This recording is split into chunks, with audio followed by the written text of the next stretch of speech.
Welcome back to Screamers. I'm Jessie and it is just me and Maya in the studio this week. Honours off in Gay Paris, but do not worry, we have pre-recorded a fun Fancy 11 segment for part 2, so you will still get to hear her voice. But before that, we'll be kicking off the Lionesses matchup against Belgium, as well as some other international fixtures. And of course, we'll have our latest Screamers picks and our Woso community Noticeboard updates. Shall we get stuck in? Let's go! The penultimate international window before the Euros kicked off. Oh my God, it's coming up. It's coming. It's actually happening. So England were facing off in their first of 2 matches against Belgium down in Bristol. Ashton Gate was pumping. Oh my God, it sounded like a men's game. Yeah. It was amazing. Did you ever go to a match there when you were down in Bristol? Yeah. It was before Bristol City got promoted, but I went to Ashton Gate a few times. It's a great stadium. It's a really cool stadium. Yeah, it was like sold out. It was a really up for it crowd. I think that's the benefit, isn't it, of England trying to do some games outside of Wembley, as cool as the Wembley games are. Yeah, I think it's really nice because they have so many fans around the country. So it's nice to kind of move it around, I think. And yeah, people turn up. Yeah.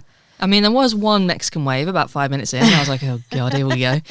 This is why we don't take it outside of Wembley. But, you know, they behaved themselves after that. And it was a pretty thumping win. England 5, Belgium 0. I know, it was an amazing scoreline, wasn't it? Yeah, it was an amazing scoreline. I did felt confident going in because, no offence to Belgium, but Belgium.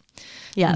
Not the Spains or the Portugals. No, we should be beating a team like Belgium. But it was quite nice. I felt like that was maybe the most assured performance we've put in a while. It felt like from the start we were controlling the game. Yeah, it felt like we weren't sitting back too much as well, which I think we have done a lot recently. Or at least we've sort of just not been that adventurous or attacking, and it seemed like that had changed. I also thought that we've talked a lot about how Serena gets really sort of stuck in one vein of doing things. Yeah. And it really felt she was trying to mix things up this time. I know when she was bringing in all these substitutions, like so out of character. Do you feel all right, love? What's going on? It's madness. But it really paid off, I thought. Yeah. Like the Jess Park and Aggie Beaver-Jones substitutes really felt like the days of Tooney and Russo being our super subs. Like it really feels like they could definitely fulfill that role for us at the Euros. Yeah, she's definitely found her finishes in a way that I think even 6 months ago, yeah, there was no real sign of who they were going to be. Yeah, exactly. I really hope that is what she's doing, because I think those two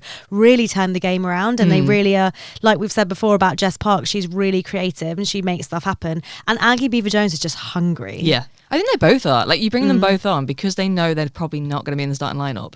They're both like so up for it, and they will run themselves into the ground. What did you think of the starting lineup though? I think it was a pretty solid starting lineup. I think it's probably what I would have expected. Yeah. I think that back line without Jess Carter is probably what I expected as well. Yeah. I think she has been really solid for England recently, or in the last few years, but I don't know, I would probably choose this back line to be the starting lineup. I think given the injuries as well, like it's probably as close to what her full strength 11 would be. I mean, obviously I'd choose Greenwood, but she's unavailable. So that is the one area that I'm like, oh, we don't really have much like wiggle room, succession planning or wiggle room or anything when it comes to the fullbacks. I mean, fortunately Lucy Bronze is indestructible and will be going for her entire life. But yeah, when it comes to left backs, like Niamh Charles is solid defensively, but she's not, I don't know, she's not getting the minutes at club. No, and it's strange for Niamh Charles actually, because I felt like last season she was one of Chelsea's best players. This season, she's not getting really the minutes, and she's not quite on form, I guess, since her shoulder injury. Yeah, which is a shame. But you know, there are still a few months left of the season. True. And maybe, I don't know, maybe she is going to start getting those more and more. But yeah, she doesn't seem to have returned to that sort of sharpness that she had. And it'll take a lot to dislodge Santi Baltimore. I mean, exactly. Yeah, you'd pick her, wouldn't you, any day? Form, yeah, exactly. And then obviously Chloe Kelly had to withdraw from the squad. I know, such shame. Quite concerning for Arsenal's matches coming up. But it really is, yeah. But let's see. Hopefully it's just like a small foot knock, and she'll be all right. Manifesting. Prayer circle for Chloe's foot. Do you remember when people did that for David Beckham ahead of like... was it 2002 World Cup, and they were like national prayers for Beckham's right foot, lighting candles. God, we're such an insane nation. I aren't must we? go home and light some candles for Chloe Kelly's foot. Yeah, I assumed you already had that all set up, like on your mantelpiece. And then Hannah Hampton got the nod. Yeah, which I'm really happy about. I think, you know, it pays to have somebody like Hannah ready. I mean, I think we can probably agree it's going to be Mary Earps, or maybe not, but it feels like it's going to be Mary Earps.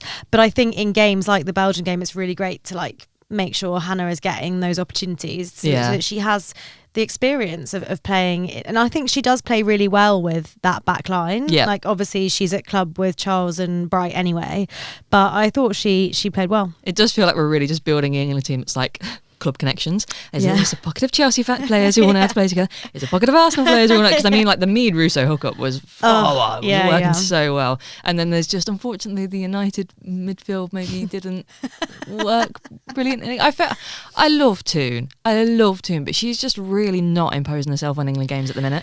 No, it's strange because I think she wasn't as well last season, but she was also off form at club. Yeah. But this season for club, she's playing really well. Like she's getting loads of goals, she's making things happen. She's a real playmaker for that team. So, yeah, I don't quite know what's happened for her in the England setup. I hope it clicks. I don't know. Maybe she's got one eye on Jess Park and thinking someone's coming up the wings at me. But on a day, she's such a fantastic midfielder. I also think like she's the kind of player where that would really fire her up. Yeah. So, yeah, I don't know. And then Grace Clinton is growing into that role, but she has been struggling. Yeah, the last few games. We're missing Georgia Stanway, I think, in that position, because there was a few like times where you could just see her not tracking back and some sloppy misplaced passes. And like I think as a whole, it was a really positive performance for England. But you do see those moments where like, a better team would probably take advantage of that. Yeah. But really good for their confidence to come away with a win like that as well, because I think we also have been sort of grinding out these like 1-0, 2-0, 2-1 games. So to just like win so emphatically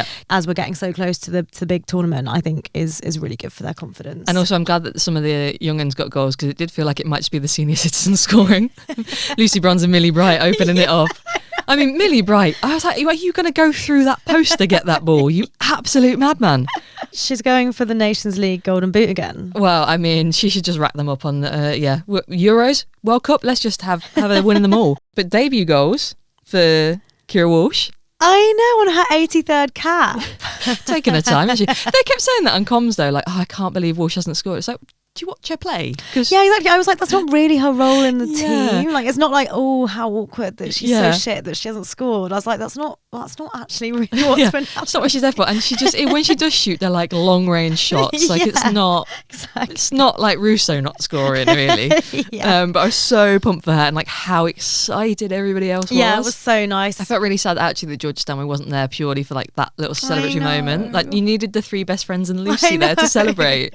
And debut for Aggie as well, Aggie Beaver-Jones. Yeah, and her goal was, I mean, she basically robbed it off Russo. Yeah. Leslie was over there like, fuck's sake. Yeah, that's my move. I'm literally right here. But good on her. Like, you know, she needs to show why she should be playing in the Euros, and I think she should be. Yeah. And yeah, like I said, she's so hungry, and you could just see that from how she was trying to get that goal, and it paid off. I felt bad that Russo didn't get a goal because she was making stuff happen all game, but also she is making stuff happen all game, and some games those will come off. That's the thing. Like she's making stuff happen. She's also working so hard off the ball. Like it's not like, oh, she's our striker and she shouldn't score. She more than earns her place in that starting 11. Yeah, it feels like this is really Russo's season, club and country. Oh yeah. I'm hoping for big, exciting things in the summer. Trying not to get ahead of myself because there were, we did get caught on the break a little bit, but for Belgium's lack of composure, we might have been punished, but it still felt like a really positive sign. What do you want to see for the return leg on Tuesday? Well, what Serena was saying at the end of the game, she was talking to Ian Wright and saying that she didn't consider Maisie Simmons for this game. Yeah, Wright is such a big... I know. Come on, but do you want to play Maisie? Yeah. Maybe she was like, Maisie? I didn't consider her. And I kind of feel fine about that. Like, I think probably just the fact that she's in camp and training with them all is really good in terms of our succession planning. Yeah. I think already it's been left quite late for people like Jess Park and Aggie Beaver-Jones getting comfortable in that setup. So I wouldn't be sad if we saw the same sort of thing again with like them coming on as the sort of super subs. And she did actually substitute them quite early for what she usually does. Yeah. And I liked that because it meant they did get a good stretch. Yeah, they weren't just coming on for 10 minutes at the end to try and do something. Exactly. And I think that's important. Like, I don't think necessarily they should start, but I do think giving them almost half a game was a really good move, and I hope she does that again. Yeah. I wonder if she'll try a different sort of centre-back pairing, because we brought so many defenders, and I kind of hope not, because that was the substitution I was a little bit unsure about. Yasmin Morgan, Jess Carter. Yeah, just felt really shaky. I kind of have a lack of confidence whenever Esme Morgan is on the pitch for the Lionesses, and I know that she has some believers and some, she's doing well in the NWSL, but I just don't ever fully feel confident when she's on the pitch for England. So it'll be interesting if she does try a different makeup. Just, you got to plan for all eventualities, I guess. Yeah. But, well, and also the starting 11 will be different because Lauren James has left camp with an injury. Yeah. And she's been replaced by Jess Naz. Yeah, everyone's favourite. So I don't know who's gonna start ahead of her. Yeah, it'll be interesting to see what she does. But England obviously weren't the only team playing internationally. So Wales faced up against Denmark. Sadly lost 2-1, but I thought they were really good value. They played Denmark quite recently and lost 5-1. Bloody hell. So that is, and I know that these results can sometimes be fluky, blah, blah, blah, but I really think that does show their growth. Oh my God, 100%. Like, they look like a different team than having watched them a few years ago in international fixtures. You can really see the project, and that Rhiannon Wilkinson is really, she said before, I was watching her post-match, I was watching her pre-match, and she said that she'd made 5 changes again for this game. She says, I'm a coach who likes rotation, and you can really see she's using this to figure out her best 11. And she said, this is the best 11 to start this game, and it won't be the 11 that finishes this game. It's like, you are someone who plans what moves you're going to make in game. And I do feel like Wales will...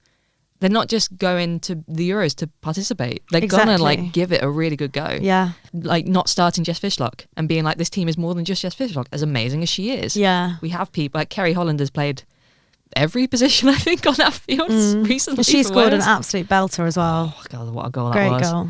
Maybe took a deflection. Yeah, but tiny. But I watched it a few times and it was a tiny deflection. tiny deflection. Which, let's just say she factored that in. Yeah. She knew exactly how to hit it, so it would take that. But yeah, I thought they were really unfortunate to come away Same. with I think it could have been completely different, yeah. Oh, 100%. Hannah Kane had 2 really great chances. Yeah, like she had a one-on-one with the goalie, didn't she? Yeah, which is then basically what Denmark went straight up the other end and did the same thing. Yeah. To have that mirror image of we tried this, it didn't work, they broke and did the same thing and scored. Okay, bit of composure we work on, a little bit of finishing. But I'm pumped for Wales, and I think me too. It's going to be a really cool few months for them.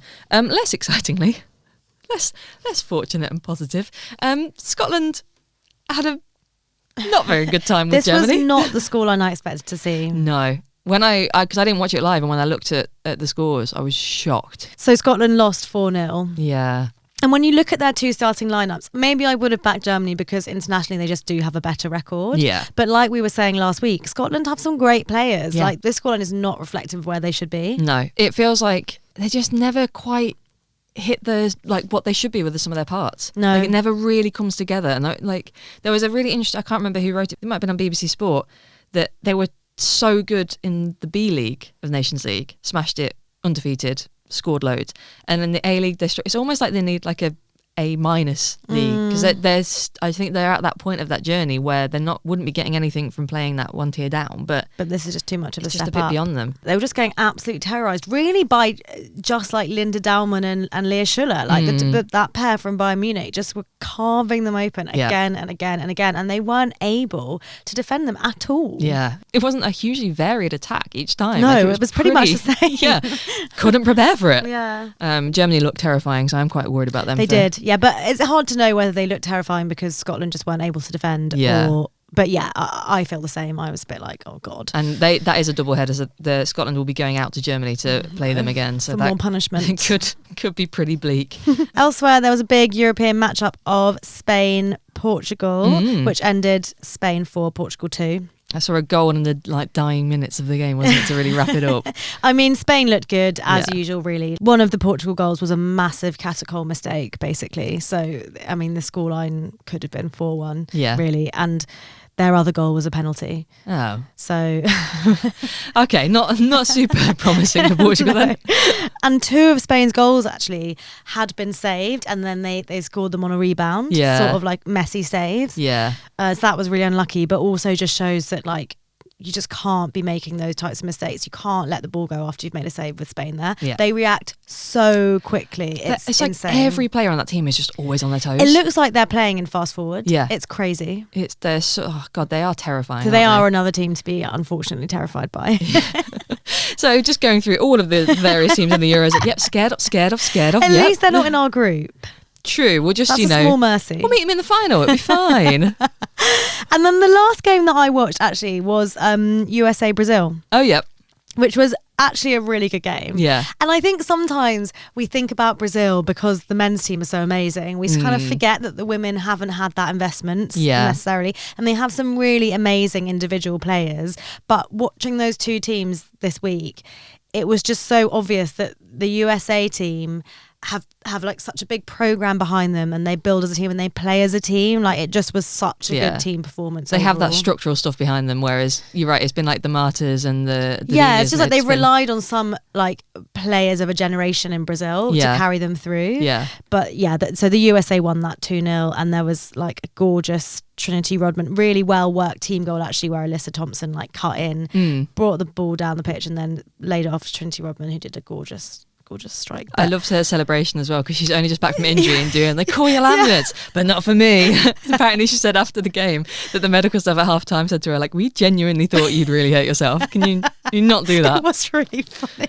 And then it was a Lindsay Heaps penalty, wasn't it? It was, yeah. I saw a tweet that said she'd be the first person to ever attempt a bicycle kick from a penalty. Which I won't put past her. But yeah, they just looked like a great team, and yeah, I think the Emma Hayes era is really gonna benefit them, and yeah, I worry about the World Cup. Yeah, well, speaking of the World Cup, they will have something big to work towards, because the next two hosts have just been announced. The USA getting the 2031 World Cup, potentially with a few other federations. Probably see how the men's World Cup goes and see if they want to indulge in that again. And then 2035, it's coming home. It's coming home. I mean, the trophy's definitely coming home. We're not letting anyone else take it. Someone is winning it here. It's so exciting. It's so exciting. Did you have the moment of realising how old we'll be? I did. I had a moment. I was like, oh my God, it's so exciting. Oh my God, I'll be in my 40s. Yeah, I know. It's crazy. Still being like an absolute rabid fan down at the front with our England face paint on. You won't stop us. Yeah, it'd be great. I'm really excited. There was quite an interesting thing that said, actually, they're the two areas that have done the most for the women's game. And so it's so great to have America, well, not done the most for the women's game, but have where you've maybe seen the most progress in the growth of the women's game recently. So it's so cool for the US and for the UK to host the World Cup, but also, is it a sign that maybe the game isn't growing as much elsewhere? Because the UK bid was the only sole bid, which is great for us because it means we won it.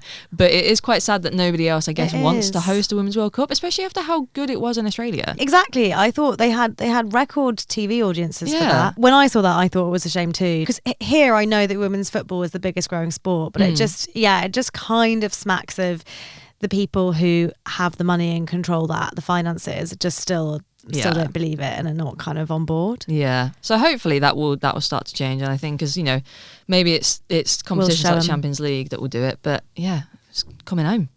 One way or another. It's bloody coming home, guys. Okay, it's time for us to pick our Screamers of the Week. Honor has chosen hers and has sent us a voice note, which we will listen to in a second. Because we've got no idea what she's picked. So hopefully it's not one that we have. I was the winner last week with my Rusha Littlejohn. Overwhelming winner. The people really listened to us when we said that Rusha was the goal to pick. Rusha ran away with it. Yeah. So I will go first. Yeah, all right then. My honourable mention is, we've already mentioned it, is to Kerry Holland. Her equaliser against Denmark. It was a great goal. Yeah. And we won't talk about the deflection. Well, that was also my honourable mention, because my anti-deflection rule. If it takes a deflection, I can't have it to screamer. Yeah. In my ultimate screamer rules. The guidelines. Yeah. But my screamer is from Scotland, Germany. And it was the goal that was scored at 1 minute off a corner. Scotland fans, turn off your podcast now. But it wasn't the cleanest corner in the world. No. There were quite a few passes to get there. Yeah. And then it falls to Sens, and she just one touch wonder rockets it just under the crossbar. It's such a good goal. It was like both the power and the placement. Yeah. Oh, I mean, I'm very annoyed at you going first, because I did want to put that on. We were just saying, there were so many games this week, but so few screamers. It feels like usually international windows you get like a good crop of them. It's actually hard to pick, but it felt was everyone a little bit tired? There was no maybe. For 5 England goals, not a single one of them to be a screamer. I know. I was quite disappointed. What's yours, Jessie? Mine is from Sweden's game against Italy. It was a free kick, because I think a free kick has a little bit of spice. A little bit of spice. Angled out from about 20-25 yards out, just up and over the wall, straight in. Again, just flies under the crossbar. Just keeper had absolutely not a chance. It's one that just watching the video we make, you go, that's a goal. Shall we listen to Honours? Go on then. Should we play her voice note? Go on. I'm dialing in from Paris to nominate my very special screamer of the week, which is our very own Jessie Donnelly, who apparently in our 11-a-side match this Saturday scored an absolute screamer from about 40 yards out, top bins. The other team were congratulating her. Wow. I wish there was video evidence, but, it will have to remain a legend. I wish there was video evidence because it might be the best thing I've ever done on a football pitch. I'm A, really annoyed that I missed it, but B, that must be the first time someone's nominated as a screamer sight unseen. Yeah, I mean, it's quite hard. You've got this thing. You've just got to go on vibes and trust. Yeah. I can promise it was a good goal. We've had the raptures in the group chat, so we get it. I don't think it was 40 yards. I think it was maybe close to 35 yards, just to be, a little bit humble. But honestly, I don't think I'll ever score a goal. I might just retire from football. I don't think it'll never get as good as that again. Peaked. Yeah, that's it. It's only going to go downhill from here. Okay, so from me, it's Sens from Germany. From me, it's Angeldal from Sweden. And for Honor, it's our very own Jessie Donnelly. We will add 2 out of 3 of those clips onto Instagram for you to see if you haven't seen them already. The other you'll have to just imagine. Yeah, we'll maybe do like a stick drawing or something for you to be able to vote on Instagram and Spotify as to the ultimate screamer of the week. Since it's the international break, here's a fun little segment that we recorded last week when Honor was still with us. She's not dead, Maya. She's just gone to France. Enjoy. As it's the international break and to celebrate it being less than 100 days until we're in Switzerland. Oh my God. For the Euros. It's less than 100 days now. I thought let's do something a little bit fun this week and make some fantasy Euros 11s. So you're starting 11. Wow. You can use any players from any teams in this year's Euros, but max 2 per nation. Those are the rules we set ourselves. So that really got me, that rule. Yeah, really. As soon as I set that and then started doing my own team, I was like, oh shit, I should have made it 3. I know. I texted the group being like, so sorry, is it 3? Just like, no, it's 2. 2. And then I immediately was like, can I delete that? We've not shared our teams with each other, so we're going to get a live reaction to each other's 11s in the studio, and then we will share them on Instagram because I'm sure you'll all have thoughts, and we'd also love to know what yours would be. I would. Yes, please. Okay, should we start with what formations we've gone with? Yeah, I'm just going to say from the off, formation is a loose term when it comes to my team. Yeah, same. But it is a 4-3-3. I did briefly consider going back to like the 1870s or whatever and be like, so I've got a 1-1-9. But or like my fancy NWSL team, if I don't save it, a 5-4-1. Yes. Jessie, I thought you would like some defenders in yours. You love defenders. I do love defenders. I have gone for a 4-2-3-1 is what I've gone Ooh. for in the end. So guys, I've gone for a 3-1-2-1-3. That sounds like more than 10 to me. That sounds like a Christmas tree formation. That's Say brilliant. it again. Okay, so back 3. Yeah. Got a little holding midfielder. Yeah. Got 2 more attacking midfielders. Got a number 10, and then I've got a front 3. Oh, interesting. Number 9 and 2 wingers. Shall we, rather than running through an entire team once, should we do Defend. like goalkeepers and Back line. defence Yeah. first? For my goalkeeper, I have gone for Daphne van Domselaar. Me From the too. Netherlands. Me too. Yeah, I just think she's been really impressive for Arsenal this season. Solid, and yeah. I actually forgot that I could have Daphne van Domselaar because I only have one other Dutch player, so I don't know why I didn't do that, but I have gone kind of by process of elimination because there might have been other keepers that I considered, but then I had other people I wanted from those countries. I've got Catacol from Spain. Not bad. I Not was bad. thinking Catacol, but also I wanted Merla Frums, but she's retired from international duty. Which does kind Bye-bye. of hinder this. I knew I wouldn't be allowed her. Yeah, all right. Okay, that interesting. No, I was worried we might all pick the same 11. So Well, we've good to done know double we- Daphne. Double Daphne. Well, what's your backline then? Anna? My back 3. I've gone for Natalie Bjorn of Sweden, Such a good nice. Wendy Renard of France, and Alex Greenwood of England. Nice. I was and ahhing with Greenwood. I was like, oh, is she going to make it back in time? Because she Yep. would be Well, in an ideal world, in the game. in the game. Sorry, all right. In the ideal world of the games. she's there. Yeah, all right. That is a strong back 3. I have every confidence in that back 3. Yeah. Mine is not hugely dissimilar to yours, to be honest. Ooh. I've got Alex Greenwood as well. Mm-hmm. I've also got Wendy Renard. And then I've got Irene Paredes Mm-hmm. and Julia Gwynn. Oh, okay. Oh, interesting. From Julia Germany. Gwynn, Yeah. yeah. We've Because she can really get forward. Yeah. We've actually got some of the same back line. Oh. I can't believe, as self-appointed captain of the Alex Greenwood fan club, that I haven't put her in. Actually, just feel You've like gone quite left field here, I Jessie. need to go resign in shame. Yeah, so I've also gone for Gwyn and for Paredes as my right back and right centre back, and then left centre back I've gone Magda Eriksson Oh, nice, from Sweden. Experienced head. I was like, between Paredes and Eriksson. I considered Eriksson. I guess because actually. you didn't have Greenwood. I didn't have Greenwood, needed a solid, reliable defender. And then left back, she plays left forward for country, but for club has been converted into a left back, is Sandy Baltimore. Oh. From France. Maybe one of us might have her Ooh, elsewhere in our yeah. lineup. I thought, Maybe. because she doesn't play left back for France. I know it's a bit left field to put in there, but I think she's been so good there for Chelsea. Yeah. And obviously still gives you that attacking She threat. does, yeah. So she's my left back of choice. Solid choice. Should we move on to midfield? Yeah, so holding my midfield together is Shoka Nusken Nice. from Germany. Nice. I just think she's also very versatile. Mm. So if I need to, I can put her anywhere else on the pitch. Literally anywhere else. And then in front of her, I'm going to have a little Barcelona partnering with Putellas and Kika Nazare. Oh, nice. So that's that Spain and Portugal there. Yep, exactly. Oof. Okay, my midfield, Sandy Baltimore, Right, okay. Victoria Pelova, Yeah, nice. now that she's back. Now she's back. Lena Oberdorf. Ah, Fair. Yeah. For Germany. yeah. I think where Sandy Baltimore and Victoria Pelova are, in terms of controlling the game, are really amazing. Lena Oberdorf is just so hard as nails. Like, she Yeah. can't get bullied. She really pins down a team. She can also pop up in the final third. Like, I think she's, again, really versatile. Yeah. And then Gura Reiten, Oh, okay, yeah, fair. who on her day, again, is really adaptable Yeah. and gets the ball in the back of the net, actually. Can take the game by the scruff of the neck. Exactly. I didn't go for Oberdorf. I was trying to do it of like players who are available now and I know for sure are going to make it to the Euros, because I don't really know where she is on her. But Yeah, I on like also You've got to appreciate, the imagination of the Yeah. game, Well, the I hope. like your positive outlooks. Exactly. Like, They're I'm all just- going to be back. I'm just too negative. Also, I don't actually hope she's going to be back because I want us to beat Germany. But yeah, very good point. My midfield, so I've gone for a double pivot of Kira Walsh, because I do still think on her day she is the best in that role. I think we're struggling to free her again, but she is who I want there. And then very left field, partnered by Vika Kaptein from the Netherlands.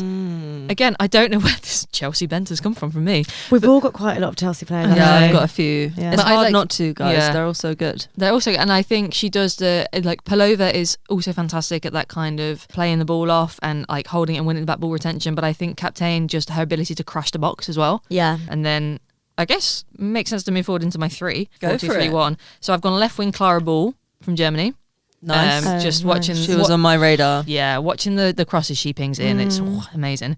Right wing Diani from France. Love that. I almost put Diani in my Yeah. squad. Yeah. I just think, the wing play we're going to be getting from these two. And then she doesn't normally play in that sort of central role, but I couldn't not put Lauren James in. So it's sort of a free-flowing, central attacking midfield, number 10, go do your thing, Nice. do whatever you want. Nice. Who's up next for you, Anna? Well, I've got LJ in my 10 Yeah. as well. So I'm pretty happy with her there. I know she's, this season especially, committed to defending. Yeah. As well as obviously being extremely creative and just like amazing on the ball. And then my front 3, I've got on the wing, Sandy Baltimore. Yep. On the other side, I've got Claudia Pina. Yeah, nice. And up top, Eva Payo. I've got Payor as well. I think she's so cool. Yeah. She's great. So it's 3 for 3 for Lauren James. Yeah. I have also got LJ in my squad. That's like the least surprising thing, I think, Yeah. about this Exactly. exercise. This exercise. It's good to keep doing This homework into our exercise in adult lives. management. Yeah. Then I've got, again, just bear in mind people are going to be playing out position. But then my two playing with Lauren James are Mary Earps and Yeah. Hannah Hampton. Joanna Risson-Cannerud. Okay. Yeah. I was going to do Friedlina Rolfo, Yeah. but I had a last minute change on my way here. Fair. Jojo was on my radar too. Yeah. Oh, she's on your radar. she's on my list of Oh potentials. my God, wow. Guys, I really went crazy. Oh, my other notebook. I Look didn't at her bring it. notes. Yeah, it looks like a serial killer's list, my notebook at home. And then my 11th player is none other than Caroline Graham Hansen. Oh yeah, solid yeah, choice. good Yeah. choice. Yeah. She's just She's such also an on my list, like everyone else. She must be, because she's just like an absolutely incredible player. I want to hear if anyone has any shout outs of people that nearly made it in that we haven't. Oh yeah, I've mentioned. got a subs bench actually. I had a few people on my subs bench. Ooh. I hadn't fully fleshed it out, but people I was Wow. trying to fit in were Pernilla Harder. Oh really? Nice. I think, if I've got Ball and Diani banging in them crosses, I think Pernilla Harder, in the box. On that head. And again, just a bit of an experienced player. Mhm. And Dominic Janssen, just Yeah. Yeah. a bit of cover at the back. Love that. Yeah, I was kind of thinking from the more rogue countries that aren't going to do well of my West Ham legend Amber Tiziak from I thought you were Belgium. going to Yeah. put Tiziak in I your thought 11. Tiziak would make your 11. I was quite tempted, and then another West Ham legend, Dagny Brynjolfsdottir, in my love midfield. that. She's obviously like a star for Iceland. She has so much experience. Yeah. So that would have been a good one. And then forwards, I really wanted to put Thailand in as well, but I was thinking Mm. about I just couldn't squeeze her in. I also wanted to put in Ada Hegerberg. Yeah, it turns out the problem with football management is that you can't have 10 different forwards on the pitch. I know, it's annoying, isn't It's it? really quite difficult. It's annoying. I am disappointed in you, Maya, though, that Jess Fishlock did not make your 11. I know. Yeah. I did think about it, but I want my 11 to win, and Yeah. I might actually add to my subs bench Hayley Ladd, because I feel like she's the ultimate sort of like Swiss Army knife. Just, you can pop her in the defence, you can pop her in at fullback, you can pop her in midfield. Good vibes. Everyone loves her. Will lead the party when my team wins the Euros. yeah. I did consider her, but she didn't get written down in the notebook. Which didn't even make the long She didn't list. even make the long list. Oof. But I thought about her. Wow. Poor she old didn't Hayley make the Ladd. long list. Well, go on, Anna. Do you want to run us through your team in full then? Okay, so in between the sticks, I've got Daphne van Domselaar from the Netherlands, and my back line is Swedish Natalie Bjorn, Wendy Renard of France, and our very own Alex Greenwood. In the midfield, I've got Shoka Nusken, Alexia Putellas, and Kika Nazare. LJ in the 10, Lauren James of England, and then Sandy Baltimore of France, and Claudia Pina of Spain on the wings, and Eva Pajo of Poland up top. Strong team. Guys, Maya, it's strong. I'm quaking in my boots. that's what that rattling is. So again, I have got Daphne van Domselaar in between the six as well for the Netherlands, and then my back line is Alex Greenwood, our very own, Wendy Renard, France, Irene Paredes of Spain, and Julia Gwynn from Germany. My midfield is Sondi Baltimore from France, Victoria Palova, Netherlands. I love her so much. Lena Oberdorf, Germany, and Gura Reiten from Norway. And then my front three are LJ10, Lauren James, Joanna Ritten-Kaneryd from Sweden, and finishing off with Caroline Graham Hansen from Norway. Also strong team. Super solid. To round it out, I've got Katakol from Spain in goal. Left back, Sondi Baltimore of France. She's played, I think, every position on the pitch between our three teams. Magda Eriksson from Sweden. Irene Paredes from Spain and Julia Gwynn at right back from Germany. Then a midfield duo of Kira Walsh from England and Captain from Netherlands. Clara Ball from Germany on the left wing. Our own very own LJ as number 10. And Diani from France on the right wing with Pajo from Poland up top. Yeah. Strong teams. Really strong all round. So we will share these teams on Instagram for everyone to react to. Maybe we can have a little competition as well of Who would beat win. who. Yeah, who would beat who. Ooh. Yeah. And we also want to hear your guys' fantasy Euros 11. So send them in.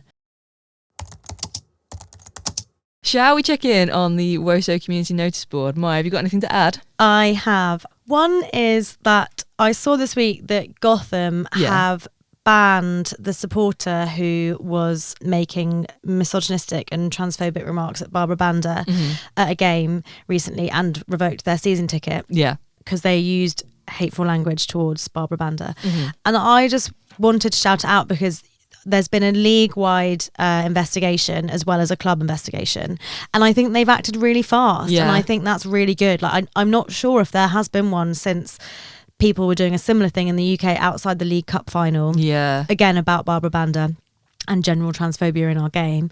So I just wanted to shout out the NWSL and Gotham for acting so quickly and decisively on that. And the league feels like it's really unified as well, because after the match, when it first came to light, all of the clubs were posting statements saying how unacceptable it is and how they stood with Barbara, and it feels like they're a bit more keen to take action. Yeah, and happy to call stuff out. Yeah. In a way that the WSL hasn't necessarily been this season. Yeah. So I thought that was really good. Cool.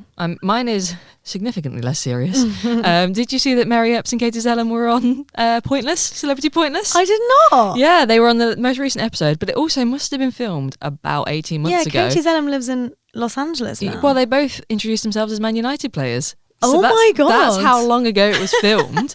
Yeah, I saw it on Twitter and I was like, well, I've got to watch that. Tuned in, and our girls got the whole way to the final. Wow. Which I'm really not surprised. Having previously shot a quiz with Mary Epps, I was really unsurprised by how competitive she was about it all. So yeah, they got the whole way through to the final, and Good on on their them. last answer was a pointless answer.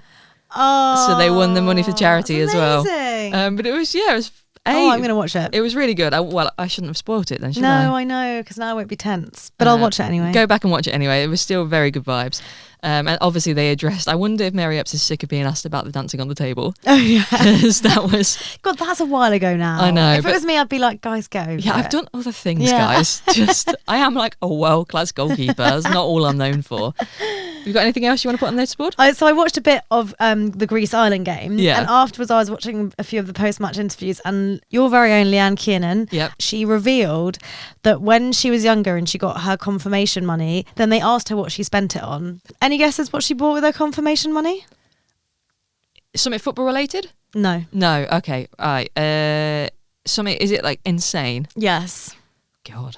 And she was like, yeah, I was a really weird kid. I'm picturing now like some kind of dried insects or something, like... Actually, not 100 million miles away. She bought 2 cows.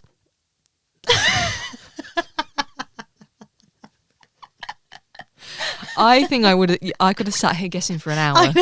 And I don't think... That's two. what I mean, like- Also specifically 2. I just thought it was really funny, and it really endeared me. She was like, yeah, it was pretty weird. How much...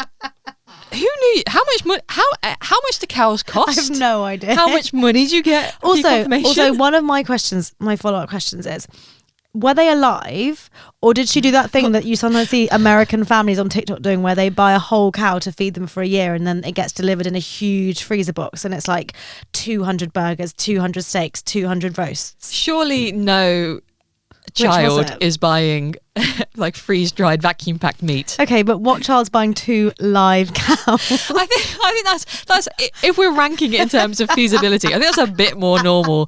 Leanne Kiernan being like, hang on, let me just do the sums. How many? So we probably need, maybe we need 2 cows because we do like burgers. Let's get 2. I think that's... Leanne, if you're listening, let us know. Yeah, please confirm. Settle this debate. One more thing I wanted to add was just somebody has been popping up my TikTok feed recently, at Deborah the Footy Girl, and I've noticed she's doing a lot of these videos that are sort of like football explainers for the girlies, so for new fans of football. Cause, I saw one about a false 9. yeah, the false 9 was the first one that I saw, and then I was looking through her feed, Really and good. I think that's something we take for granted is maybe new fans to football, Mm. because there are lots of new fans recently through the growth of the women's game. You hear these terms thrown about and you don't necessarily know what they mean, and I Yeah. thought it was they were really lovely, clear, like informative videos that I think will really help a lot of people feel not excluded from football. I So agree. big shout out, go follow, go watch her videos. We'll tag her in somewhere. I don't know where, but we'll tag her somewhere. That's all we've got time for on Screamers this week, but make sure to come back next Tuesday. Honor will be back in the studio and we'll be reacting to England's Belgian away day and seeing who's made it to the FA Cup final. But until then, Follow us on Instagram, TikTok, all of the socials at @screamers_pod, or you can get in touch with us on email at screamerspod@gmail.com. Follow us on Spotify, Apple Podcasts, wherever it is you're listening to us from, to be the first to know whenever a new episode drops. And if you can, please do rate and review the podcast because it helps new people find us. bye. Bye.